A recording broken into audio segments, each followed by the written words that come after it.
Hello and welcome to Psych 212 Child Development. My name is Chris Boydus and I am your instructor. The purpose of this video is to introduce you to our syllabus. Please be sure to read the syllabus in its entirety. I'm just going to cover some of the highlights in this video. So your syllabus starts with just some basic information, including our CRN number, my office hours, my email address, my cell phone number. You can text me, that is okay. I just ask that you text during normal school hours or maybe even into the early evening. Please don't text me in the middle of the night. I have teenagers, and if I get a text, I will assume that there's something bad that happened. So if you could just keep texting to, reasonable hours.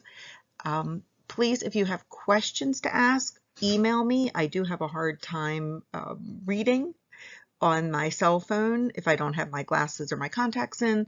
So it's a whole lot easier if I'm going to be responding to you, like say you have a question about a quiz or something.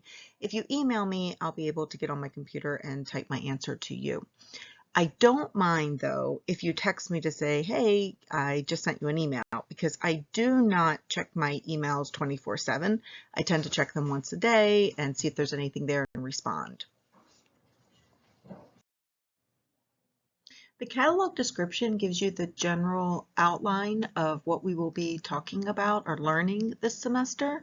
The combined processes of mental development and physical growth of the child, including the nature of children and of learning at various levels of development from the prenatal through the adolescent stage.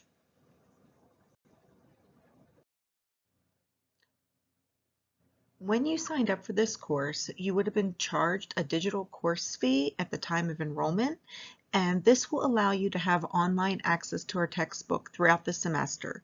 You don't need to pay anything additional. You've already paid when you signed up for the course. The benefit of this is actually a couple of things. One, you have access immediately, so we can get started right away. The second is that when you pay this, we get a discounted rate for all students, so you're not individually buying access to the online materials. So please let me know if you have any questions. One of the things I always say is please get into McGraw-Hill as soon as possible. That way, if you're having any difficulties, I can help you before the first due date. The next part in the syllabus shows you how to check if you've already paid for the online access to Connect. If you've been in this class since the beginning, like since before the first day of school, you probably don't even need to do this because everyone's paid. If you were a latecomer to my course, sometimes students don't pay, like the fee isn't automatically assigned. So here's how you can just check. If you go into My Hack and then you go to your student account bill information and then click on View Account Summary by Term. And within that summary, there's going to be a digital course access fee. Now, this is just an example. I actually took this from a different student. So your fee may be different. The classes you're taking obviously are going to be different, but you should see within there a digital course access fee. And that is the fee that allows you access to McGraw-Hill's Connect and our online textbook.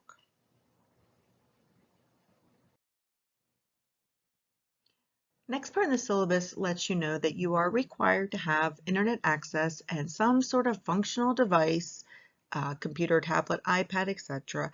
If you're using a Mac product, you will need to use Chrome in order to access McGraw-Hill. If you have any questions about that, if you're a Mac user, just email me and I'll help you through that. So you're going to obviously need internet and a computer of some nature to get to the online activities and quizzes. I do suggest that you have a backup plan just if you don't tend to have reliable internet, or work ahead. That way, if you do lose internet or if it's glitchy at some places, you'll already have your work done. The other thing that you need is either access to Microsoft Word, the ability to create a PDF or a Google Doc. I need one of those three formats in order for me to be able to read your assignments. I am not using Mac, so for this course, either submit things with Word, a PDF, or Google Doc. One part of the syllabus that I really want to draw your attention to is the class schedule. Here I have all of the assignments, their point value, and the due date. I follow a simple pattern throughout the semester.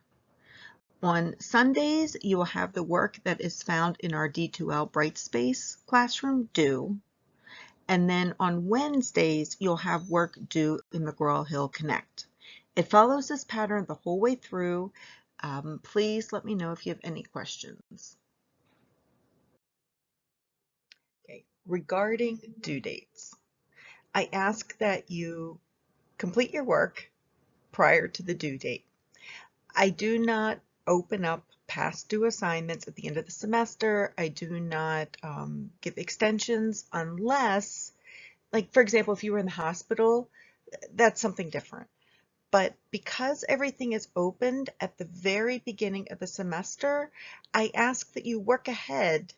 So if something does happen, if you have to stay late at work, or if if you have a child and they get sick, you're already done with the work.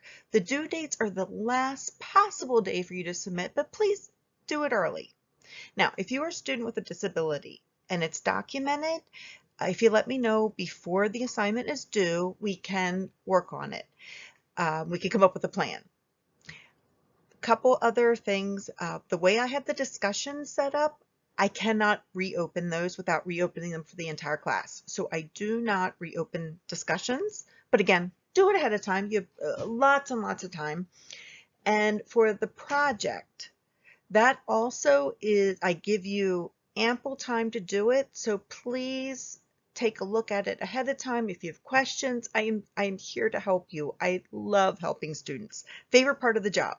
So reach out to me before the weekend that it is due, because on the weekends I may or may not be available.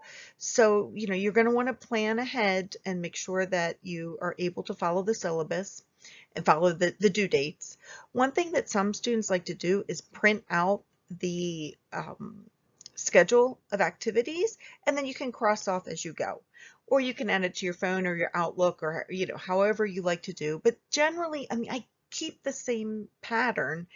Things due on Sunday, things due on Wednesday, on Sunday, on Wednesday. So that is, you know what to expect. And then the other thing is I post announcements in our course homepage just to remind you that this is what's coming up. So you're going to want to just take a look at those also, just to make sure that you have everything done. So most students do extremely well in my class. So the way you're going to do well is by doing the assignments before the due date, by retaking, because I give you multiple opportunities to retake the chapter quizzes, so please do that. For the project, make sure you review the rubric and know what I'm grading you on, and then just reach out to me if you have any questions. I am here to help you. So I want you to start the course knowing that even though it might look like there's a lot of assignments, it's extremely manageable.